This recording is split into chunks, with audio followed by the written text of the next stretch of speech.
Dear students, good morning to all of you. Myself, Dr. Dharmendra Sharma, teacher, Government Boys High School, Purani Punch. Today's my topic is The Adventures of Toto. It's Unit 1st, 18th chapter for class 9th.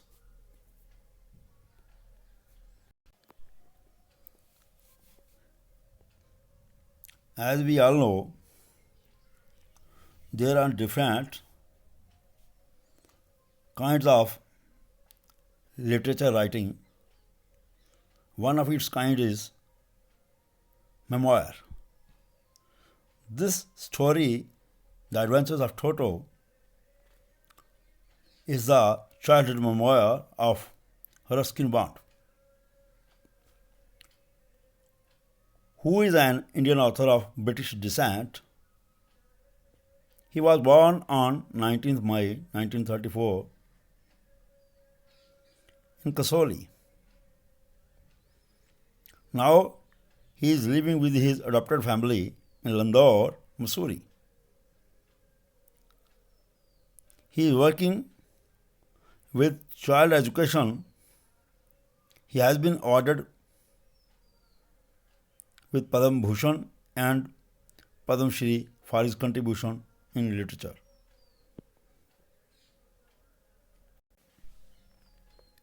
बच्चों, जैसा कि हम सभी बचपन में शरारतें कोई ना कोई करते रहते हैं, और ये जो यादें होती हैं, इन यादों को समेटने के लिए हम उसको यादगार बनाने के लिए उसको लिखने की शक्ल में ढालते हैं। तो ये जो बचपन की शरारतें आप सब करते होंगे, कभी हम भी शरारतें करते थे और आप भी करते होंगे। ये जो शरारतें हैं, इंसान बड़ा होकर के भी उन चीज़ों को याद रखता है, बचपन की बातों को याद रखता है।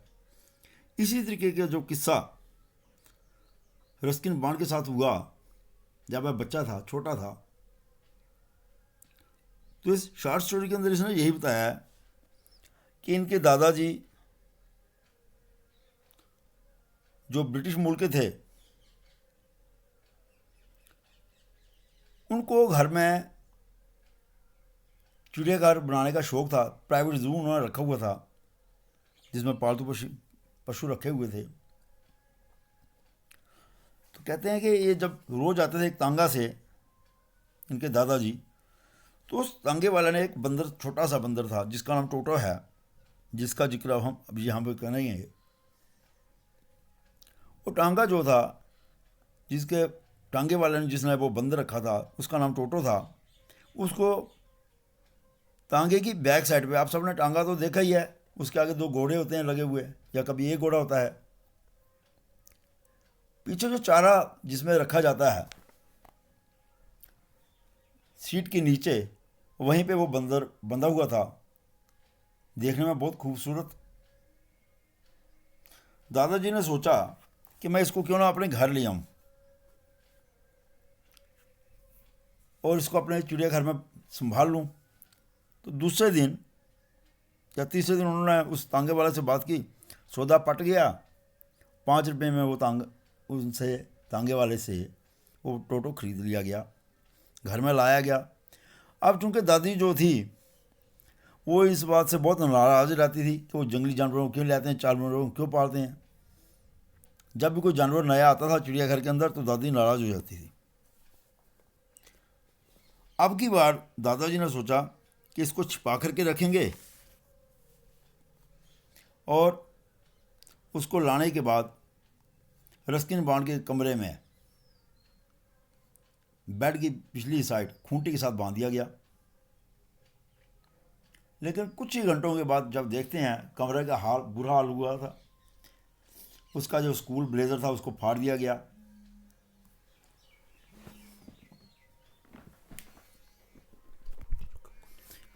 उसको फाड़ दिया गया था, और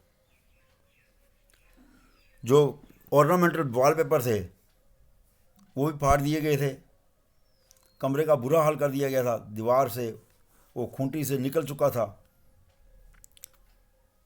फिर दादाजी ने सोचा अब इसको यहाँ से निकाल करके अपना जो चिड़ियाघर था, जिस जगह पे उन्होंने एक अपना फैमिली डंकी जो था, गधा, एक छोटा सा पालतू गधा जिसका नाम नाना है, उसके पास उसको जगह दे दी गई, बांध दिया गया। लेकिन वहाँ पे भी कभी वो उसके कान खींचता, कभी कुछ करता, शरारतें करता। अल्टीमेटली दादाजी बहुत दुखी हो गए और उसकी नाना के साथ दोस्ती नहीं हो पाई। आखिरकार पर्दाफाश हो गया। तो एक दिन जब वो खाना खा रहे थे, बीच में और भी शरारतें करता रहा। जैसे उसको खाना खाने की जांच नहीं थी, नहाने की उसको जांच नहीं थी। दादाजी ने सोचा इसको नहलाते हैं। उसके लिए वो वारम बॉल लाए, यानी जिसमें वो छोटे से बच्चे को नहलाया जाए, उसमें गर्म पानी करके उसको नहलाते थे। लेकिन चूंकि बंदर एक नकलची होता है, उसने इंसानों को देखा था नहाते हुए कि वो साबुन उबाल के नहाते हैं। उसने भी साबुन उबाल के नहाना, पहले पानी को गर्म होते देना, फिर बीच में डुबकी लगानी, तब तक बीच में बैठे रहना जब तक वो ठंडा ना हो जाए। एक दिन दादी जी चाय के लिए केतली रख करके चले गए। जब पानी गर्म हो रहा था, अभी पानी गर्म नहीं होना शुरू हुआ, तो इसने टोटो जी महाराज ने डुबकी लगा दी बीच में। उन्होंने सोचा चलो मैं नहा लेता हूँ। अभी पानी ठंडा था, धीरे धीरे गर्म होना शुरू हुआ। वो तो चाय के लिए रखा था, उबलने के लिए। जब उबलना शुरू हुआ तो ये जलना शुरू हो गया, ये मरने वाला था, जिंदा ही जल जाना था। तब जब ये चिल्लाना शुरू हुआ, दादी जी आते हैं और इसको बाहर निकालते हैं। निकालने के बाद थोड़े दिन बाद खाना खाने के लिए जब बैठते हैं, तो वहाँ पे पुलाव बना होता है। आधा पुलाव दादी के मुंह पर, आधा अपने मुंह पर। दादी उसके ऊपर गुस्सा होती है, वो प्लेट मारता है दादी जी के ऊपर, पुलाव वाली, खुद भाग जाता है प्लेट लेकर के। दूसरी कटहल का वहाँ पे पेड़ है, उसके ऊपर चढ़ जाता है। फिर चाची के साथ भी पंगे करता है, चाची के ऊपर प्लेटें तोड़ देता है और शरारतें करता है। तो दादाजी गुस्से हो जाते हैं। अल्टीमेटली ये दादाजी सोचते हैं अब इसका निपटाया जाए। वो तांगे वाले को वापस बेच देते हैं 3 रुपये में। तो ये उन्होंने अपनी बचपन की बात जो है यहाँ पे लिखी है, जिसके ऊपर हम डिस्कस करने वाले हैं।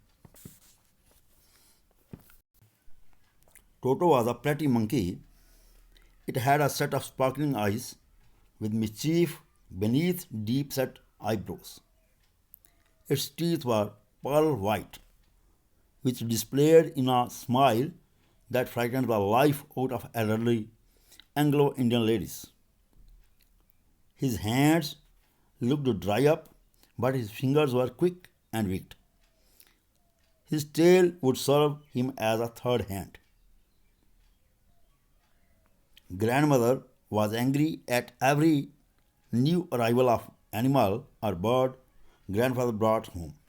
So Toto's presence was kept as a secret from her until she really knew it. Toto was tied secretly with a peg fastened into the bedroom wall. A few hours later, narrator found what mess Toto had made of his bedroom walls. Toto had wrenched out the peg from its socket, worn out the ornamental wallpaper, and his school blazer was torn into pieces.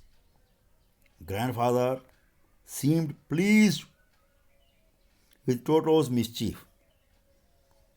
One day, grandfather had to go to Sahanpur.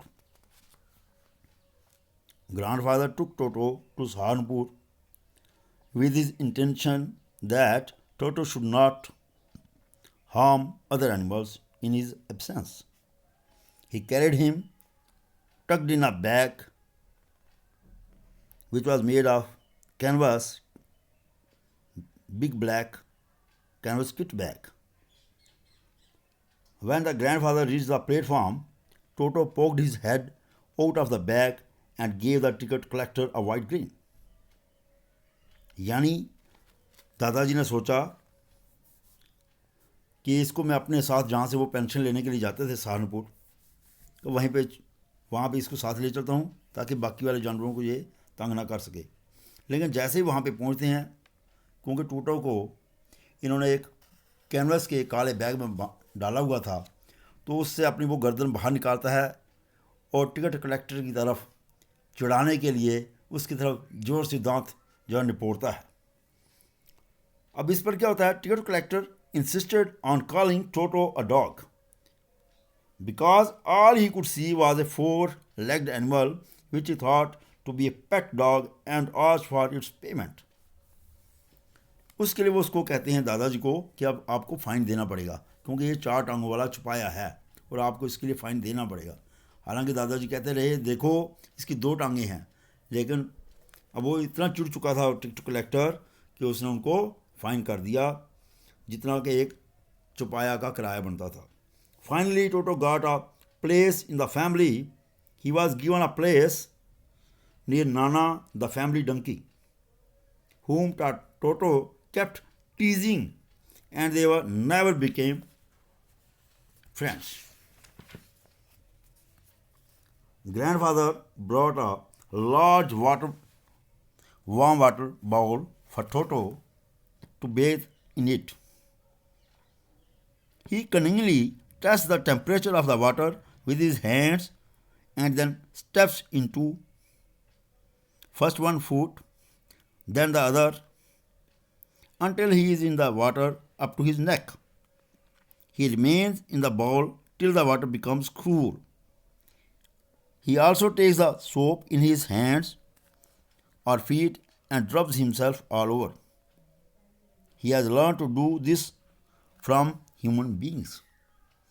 Once water is kept in a kettle to boil for tea, Toto removes the lid of the pot and jumps into it with the intention to take a bath. When the water begins to heat up, Toto starts jumping out of the kettle but fails in his mission. Later, grandmother sees him and saves him from being burnt alive. Toto's adventures did not end here. Once Toto was stuffing himself with rice pulao on the dining table. Grandmother screamed on watching this and Toto threw a plate at her. After that, he took the pulao dish on the branches of jackfruit tree and ate all through the day. Then, in order to show his ill will to grandmother, he threw the dish down from the tree and chattered with delight when it broke into pieces. यानी प्लेटों को तोड़ने के बाद वो जोर जोर से हंसता था, खिलखिलाता था, जिससे जो बुजुर्ग थी उनकी दादी माँ वो चिढ़ जाती थी. The author says that Toto was not the sort of pet he could keep the long. यानी उसको ज़्यादा देर बर्दाश्त नहीं कर सकते थे. Because of Toto's mischievous behavior, he disturbed the peaceful atmosphere of the family. He kept raising problem after problem and did not let other animals live in peace. He broke plates after plates. He tore up clothes, curtains, and wallpapers. So at last, the grandfather sold him back to the Tonga driver for 3 rupees. हालांकि इसमें कई words जो होंगे वो आपको मुश्किल लगेंगे. कुछ जो वर्ड्स जिनके मीनिंग आपको समझ में ना आए. स्कूप, स्कूप का मतलब होता है up, to lift something. Closet, closet means small private room, जिसे हम कोठरी कहते हैं. Peg, peg means hook for hanging. खूंटी. Wrench, wrench means pull and twist something away from a fixed position, यानी जिसे हम घुमा करके बाहर निकालते हैं, घुमाकर निकालने को रेंच कहा जाता है. Turnstile, turnstile, a turnstile allows only one person to pass at a time by revolving it. आपने देखा होगा पार्क के अंदर कभी कभी हम देखते हैं वहाँ पे घुमाने वाली एक होती है, उसको हम बोलते हैं टर्नस्टाइल, चौरखड़ी मार्ग उसे कहते हैं. एक वक्त में एक ही इंसान एक ही तरफ से जा सकता है. एक तरफा गेट भी हम इसे कह सकते हैं, इकहरा gate. Prod, PROD, prod, to push something, किसी चीज़ को धक्का लगाना, धकेलना। हार्टर, हार्टर मीन्स लगाम, जो घोड़े या किसी जानवर को बांधने के लिए या उसको लीड करने के लिए बांधी जाती है, उसको हाल्टर कहा जाता है। तो अब आप लोगों ने, बच्चों ने घर से जो असाइनमेंट करनी है उसके लिए मैंने आपके लिए 3 क्वेश्चन आसान वाले रखे हैं। पहला है, how did Toto come to grandfather's private zoo, कि दादाजी के प्राइवेट जू में टोटो कैसे आया। दूसरा है, Toto was pretty monkey, in what sense is Toto pretty, Toto किस नज़रिए से खूबसूरत था, ये आपने बताना है। तीसरा है, how does he almost boil himself alive, कि उसने अपने आप को जिंदा कैसे जला लिया था।